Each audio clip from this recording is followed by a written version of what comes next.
Pasopati memang sudah menjadi dapur kelangenan para pemimpin. Sebab seorang pemimpin itu sangat terkait sekali dengan isi yang ada di dalam keris pusaka Pasopati ini. Lantas apa yang bisa kita bebarkan dari keris Pasopati ini? Maka panjenengan jangan kemana-mana. Dari Karanganyar Tentram, kami kabarkan.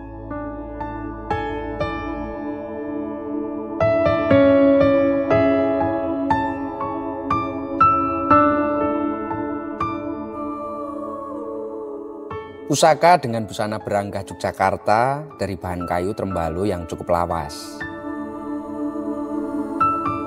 Lalu ia dilengkapi dengan pendok selorok Jogja dari bahan gongso yang cukup lawasan pula. Secara keseluruhan busana pusaka ini nampak begitu merabu, nampak meriayeni, dan pastinya ngayang batin. Mari kita buka untuk isinya. Pusaka lurus dapur Pasopati kinatah emas Panji Wilis, pamor wiji timun tangguh Madura sepuh.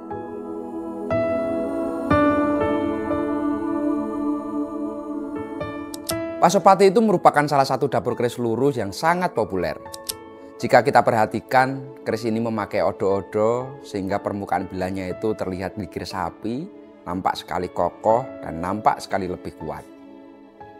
Untuk risian lainnya itu ia memakai sekar kacang yang pogok yang menjadi ciri khasnya. Lalu ditambah ada jalen, terdapat lambe gajahnya itu hanya satu. Terdapat pula sogokan rangkap dan disempurnakan dengan greneng.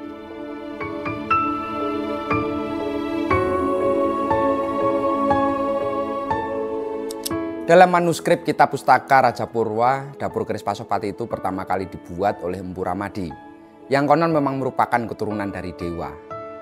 Ia hidup pada zaman Jawa Kanda sekitar tahun 125 Saka.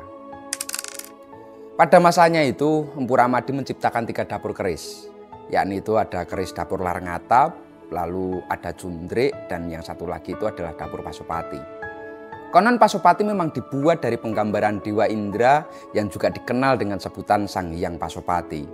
Salah satu dewa perang, dewa pelindung, dan juga dewa yang sangat bijaksana. Nah, yang membuat Pasopati yang satu ini itu cukup berbeda dengan yang lainnya adalah adanya kinatah Panji Wilis pada bagian gandiknya. Panjenengan bisa bersani.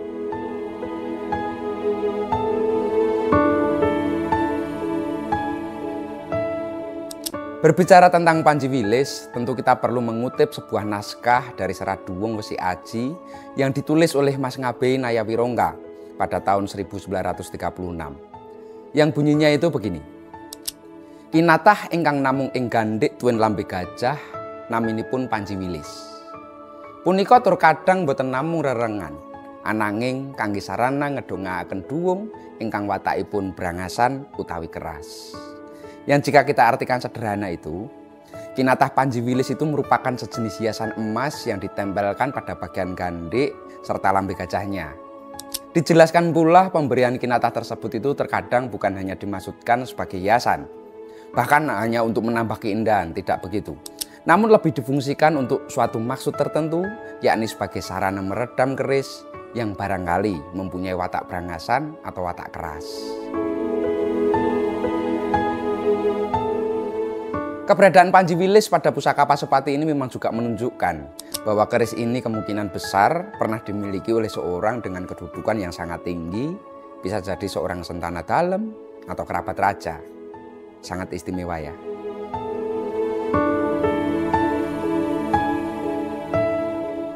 Pasopati memang sudah menjadi dapur kelangenan para pemimpin.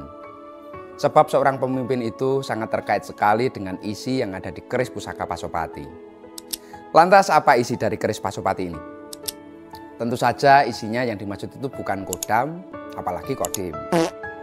Isi yang kami maksud adalah sebuah pesan yang tersirat tentang simbol, tentang maknanya, dan tentang nilai-nilai luhur yang ada di dalamnya. Pasopati adalah cermin dari jiwa kepemimpinan yang utuh. Ia lahir dari nilai-nilai perjuangan dan kesetiaan yang mengakar, bukan dari ambisi atau kebesaran semu. Bentuknya yang lurus tanpa lu ini seolah menjadi pepeling sekaligus piwulang. Bahwa pemiliknya itu harus tegap dalam keyakinan tidak mudah diombang-ambingkan keadaan, dan sanggup menempuh jalan yang jernih meski dunia itu penuh dengan keraguan. Pada masa silam, keris dapur Pasopati tidak hadir sebagai pusaka biasa. Ia hadir di sisi para senopati dan para pemimpin medan laga. Mereka yang berdiri paling depan dalam badai yang keputusannya itu menentukan nasib oleh banyak orang. Pusaka ini memang menjadi lambang dari tanggung jawab, bukan sekedar untuk keberanian semata. Mereka yang diberi kehormatan untuk memiliki Pasopati adalah mereka yang telah melalui tempaan batin. Karena lebih dari sekedar warangka dan wilahnya, keris ini menuntut pemilik yang mampu menjaga kehormatan, bukan hanya dirinya sendiri, tapi juga orang-orang yang ia pimpin.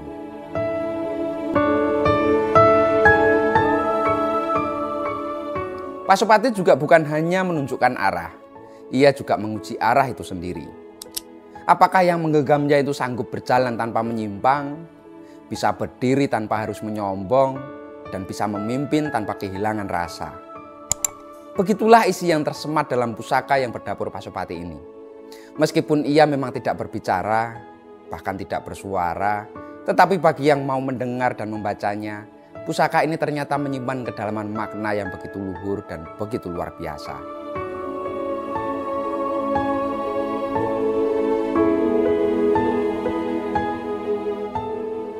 Jika kita menatap sekilas pusaka ini, sangat terlihat sekali style dan gaya dari keris-keris Tangguh Madura.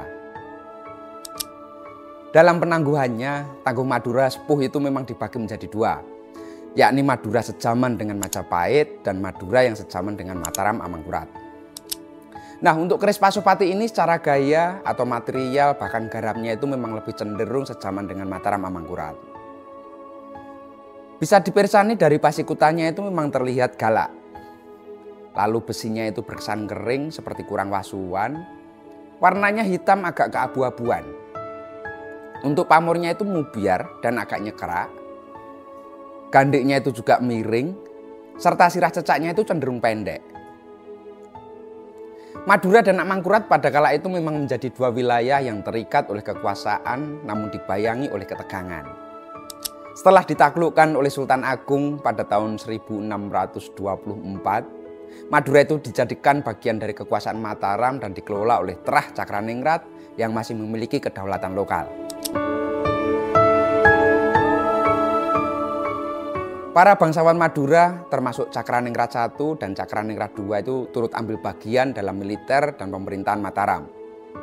Hubungan ini membuka jalan bagi para empu Madura yang terkenal dengan kehalusan tangan dan tajamnya ilham untuk turut berkarya di lingkungan istana. Keberadaan mereka menjadi bagian dari simbol kuasa, bahwa keris-keris pusaka yang tak hanya sebagai senjata, tetapi lambang legitimasi, lambang karisma, dan lambang kepemimpinan. Namun hubungan yang semula tampak seimbang itu mulai retak ketika Sultan Amangkurat I menggantikan ayahandanya. Beliau itu memerintah dengan tangan besi, mencurigai para ulama dan bangsawan, bahkan membunuh ribuan orang untuk menjaga kekuasaannya. Dalam ketidakpuasan yang mengendap muncul nama Raden Trunojoyo, salah satu bangsawan muda dari Madura yang kecewa terhadap kediktatoran dari Mataram. Lalu Trunojoyo itu bersekutu dengan Raden Kajoran dan pasukan dari Makassar. Dengan cepat itu langsung melancarkan pemberontakan yang begitu besar-besaran, hingga bahkan bisa merebut Keraton Pleret dan memaksa Amangkurat I itu melarikan diri. Dalam masa penuh pergolakan itu, pusaka dan para empu tidak sekedar menjadi pelengkap sejarah, tetapi juga penjaga makna. Mereka menyimpan jejak tentang bagaimana kepemimpinan itu diuji bukan oleh musuh, melainkan oleh kesetiaan, oleh keadilan, dan oleh kemampuan membaca suara zaman. Matur nuwun dan salam dudu tanti.